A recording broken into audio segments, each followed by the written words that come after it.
imigrante que é imigrante passa por perrengue. Mas eu quero saber o seguinte: você é o tipo do imigrante que é um imigrante Nutella ou é um imigrante raiz? E para falar sobre isso, eu tive que trazer um profissional aqui, porque depois de quase 9 anos de imigrante que eu sou, eu encontrei com o Mário em Londres e depois a gente se encontrou de novo na Irlanda. Ele estava dando uma palestra lá e eu falava, é super pertinente, então a gente está aqui, né? E falar dessas coisas que a gente passa, porque ele também é imigrante. Então, primeiro, Mário, eu queria te agradecer por você ter aceitado o convite. Eu tenho uma lista de perguntas aqui para você. Já brinquei aqui que a gente vai dar umas cacetadas, porque às vezes eu penso, meu Deus, essa pessoa não está fazendo isso, essa pessoa não tá na, digamos, na saúde normal, mental, ela não está pensando no que ela está falando. Então, primeiro, muito obrigada por topar vir aqui, quase fazer uma terapia em grupo, né? Com eu, você e todo mundo que está assistindo a gente. Eu que agradeço o convite, é uma honra. Quando a gente falou brevemente aqui em Dublin, na hora que você trouxe a proposta, eu falei, sim, tem que levar esse tipo de conversa, ampliar vamos lá, quando você traz, né, a questão do dar o tapa, a gente pode pensar num escancarar você para você mesmo, né? Porque é com você que você vai ter que lidar nessa grande mudança. Então é importante se ter nas próprias mãos. E é mais ou menos esse trabalho que eu faço, né, como psicanalista, que é simplesmente pegar a pessoa e falar assim: se é isso, você se reconhece aqui? Se sim, o que fazer com isso então? Que aí a gente vai para esse lugar em que temos que lidar com essas mudanças todas quando decidimos mudar de país, né? Sim, eu falo assim, né? Mudar de país é uma coisa que eu acredito que seja, e foi para mim, é um incômodo que começa a surgir dentro de você, e parece que enquanto você não faz, aquele monstrinho cresce, né? E te empurra para fora. Só que quanto menos preparado a pessoa está, mais ela vai sofrer, porque eu acho que a imigração mudou um pouco. Eu acho que as pessoas estão imigrando mais preparadas. Eu imigrei em 2016, a primeira vez, né, para os Estados Unidos. Passei lá 8 anos, e eu passei uns meses em Portugal e agora eu tô aqui nos Emirados Árabes. Eu não sei se é porque eu tô mais experiente, se eu tenho menos expectativas, se eu já caí em todas as pegadinhas, ou porque eu estou mais preparada, mas eu acho que existe esse momento que é importante de preparação, né, Mário? Sem dúvida, sem dúvida. A gente parte de um princípio que é por que está saindo, né? Vamos lá antes de realmente pegar o avião, né? Eu dei uma fala que ela às vezes ela gera uma certa controvérsia, a gente pode começar com essa provocação, né? Que eu digo, e aí eu vou aprofundar ela logo depois. Todo imigrante foge de alguma coisa, né? E a gente pode atacar essa ideia de dois lados. A gente pode pensar na parte consciente, que às vezes pensa, tá, tem uma vida, vamos pegar o exemplo do Brasil, tem uma vida no Brasil, lutando, conquistando, fracassando. Só que aí, ao perceber que tem a chance de ir para fora e desse movimento tirar uma melhora na vida, vamos dizer assim, um acesso um pouco menos dificultoso a essa qualidade de vida, essa pessoa opta, escolhe se mudar para outro país, migrar. E aí que vem um desses foge. Foge é o que, na questão da migração, a gente fala do migrante econômico. Não que é impossível viver onde mora, mas percebe que pode ter uma vida melhor fora. Essa visão é uma parte consciente dessa fuga. A outra é inconsciente. Do que foge? Do que é isso que não satisfaz mais no lugar de, de, de origem, de nascimento, né? E aí a gente pode pensar como então, se há essa busca por algo diferente, como que a gente vai se preparar para que não sejamos obstáculos de nós mesmos, vamos dizer assim. Porque a vida fora, como você já trouxe, com a experiência de emigrar, de morar fora, as dificuldades já superadas moldam esse caráter, essa identidade de quem você será fora. Então, para você saber como você será fora, tem que saber quem você é. Aí que entra essa preparação. Né? E aí, quando a gente muda, né? As minhas perguntas vão ser assim, flutuantes, Sim, porque adoro. eu sou uma imigrante. Mas assim, o que eu percebo, né? Eu, né, nesses 8 anos, tomei golpe, passei por situações que eu jamais imaginei que eu ia passar, chorei pra caramba, me reinventei, achei que eu não ia exercer minha profissão, porque, por opção, vou até depois contar uma historinha aqui para vocês. E aí, eu já tive uma reflexão de pensar assim: quem disse que eu não ia passar por os BOs, outros tipos de BOs, no país que eu estava, né? No Brasil, por exemplo. Eu só mudei de BO, de categoria de BO. Mas lógico que eu tomei uma porradinha aqui e falei, nossa, isso eu não passaria no Brasil. Mas eu passaria outros. As pessoas acham que elas vão estar isentas de problema, que tudo vai ser uma maravilha, que você vai ser aquele comercial de margarina. A pessoa mudou, ganhou dinheiro porque tinha uma árvore de dólar, euro, libra, dirham no quintal e que vai ser tudo uma maravilha e que ela não vai passar. E eu queria que você me falasse se você pensa assim, tipo, acorda, né? Esse mundo perfeito, né? Não é Disney. Passear é uma coisa, você vir para o dia a dia é outra e vão te trazer desafios. A gente fala aí de uma. Vamos começar forte, então, já, desde o comecinho, já com os nomes Ah, fortes? você manda. A gente fala de uma posição infantil, de que. Vamos lá, vamos trazer um pouquinho de psicanálise de livro aqui, só para embasar o pensamento.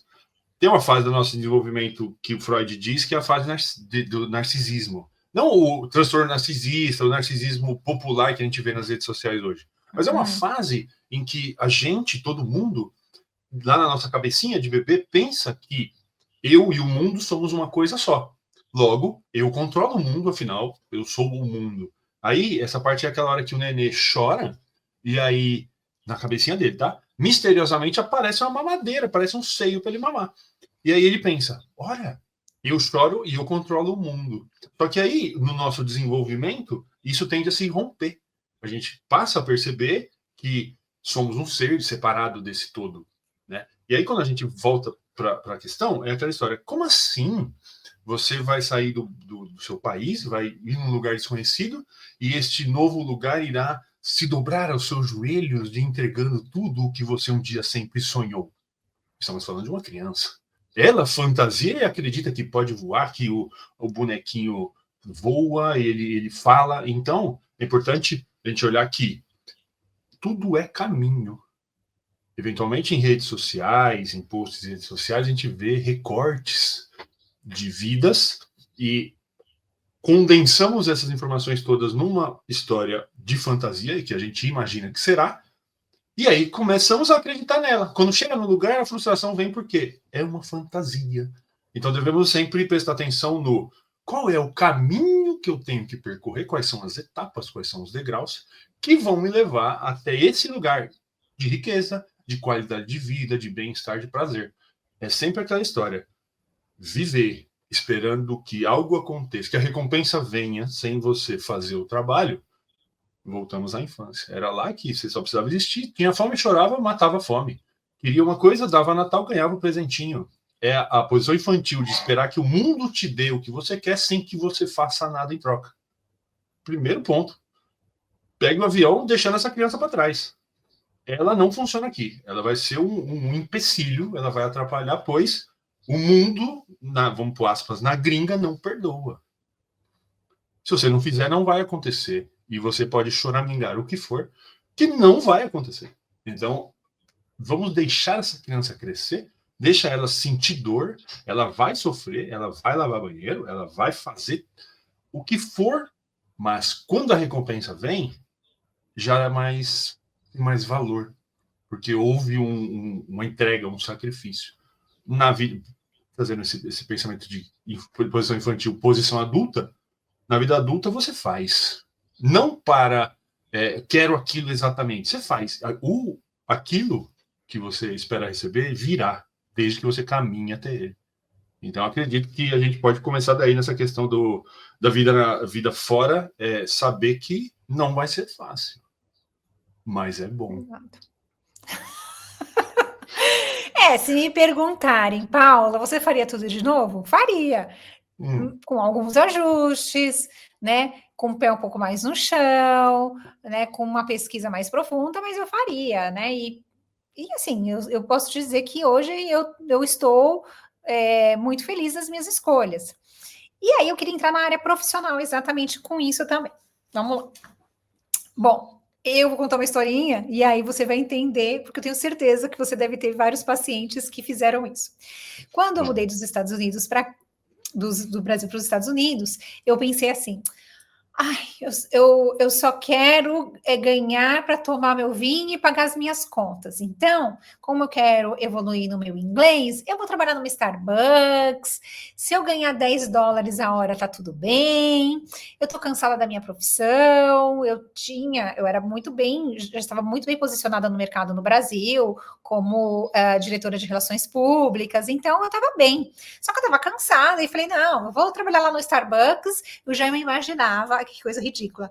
Eu voltando para casa com um saco de supermercado, com meu vinhozinho e feliz, lá andando feliz da vida. Corta para a realidade. Quando eu cheguei nos Estados Unidos, eu fiquei um tempo, até eu ter a autorização de trabalho, só estudando. Quando eu peguei aquela autorização de trabalho, fui eu fazer uma aplicação para um trabalho simples. E eu fui chamada para trabalhar numa loja de marca de bolsas. E eu fui, eu lembro que o salário era tipo $11,60. Quer dizer, para pagar o meu vinho estava ok. Mas, como era part-time, e também era quando eles queriam, tipo assim, num final de semana, né, num horário bem complicado, ficava de pé o dia inteiro, e ficava naquele vocabulário que depois eu me toquei que era um vocabulário de falar de cor de bolsa, o número do cartão de crédito e só. Mas eu precisei passar por isso, né? E eu lembro que eu tinha uma amiga na época que ela falava assim: não acredito que você, com esse background todo que você tem, você vai jogar isso fora. Eu, não, mas eu só quero isso, eu só quero isso. Essa história durou, claro, um mês. É interessante o ponto, né? Porque tem essa questão toda de certa forma, essa autodiminuição, eventualmente por falar eu não conheço aqui, então eu não sei se é território para eu caminhar com todas as minhas, expondo todas as minhas qualidades e ou defeitos, né? Mas aí podemos pensar, porque sim, de certa forma, não faz muito sentido quase como esquecer quem era, porque aqui tem a chance de ser alguém diferente. E de fato, mas veja só, o tempo que leva para aprender o que aprendeu, né, para alcançar essa posição na sua própria vida, digo, profissional, em relação a conhecimento, a experiência, né? Isso é interessante porque aqui fora, quando você sai, aí eu falo meio que generalizado, é preciso pôr isso para jogo, pois eventualmente é isso que te tira desse lugar que você teme, né? Porque pensemos, quando a gente fala de subemprego, e aí usamos como exemplo lavar, limpeza, né, faxina, é uma coisa que tem ali o seu valor, te ensina muita coisa sobre quem é você nesse novo ambiente, é essencial. Mas é porque, ao olhar quem você é no Brasil, o primeiro pensamento é: não serve lá. Ou, dependendo se já aconteceu a viagem, a mudança, não serve aqui. Mas não é sobre servir, é sobre testar, é sobre encaixar, né? A vida fora do Brasil, eu tenho uma frase que eu até usei em Londres, que ela é assim: você não é mais de onde você era, mas você também não é de onde você está. Isso às vezes pode trazer um pensamento, uma certa, vamos pôr assim, angústia de então quem sou eu? Caímos naquele lugar do eu não sei para onde eu vou, eu estou perdido, o que eu faço? Esse é um lado desse pensamento. Ele existe, ele é fato. Mas se a gente pegar esse pensamento e virá-lo para uma outra posição, a gente fala sobre, bom, se você não sabe quem você é agora, você não sabe para onde ir, escolha para onde você quer ir. Está na sua mão. Gente, eu vou parar por aqui, porque esse vídeo vai ficar muito longo. Então, tá falando aqui com o Mário, a gente vai dividir em 3 partes. O que vem por aí? Vamos falar de filhos ainda? Vamos falar de saudade ou depressão?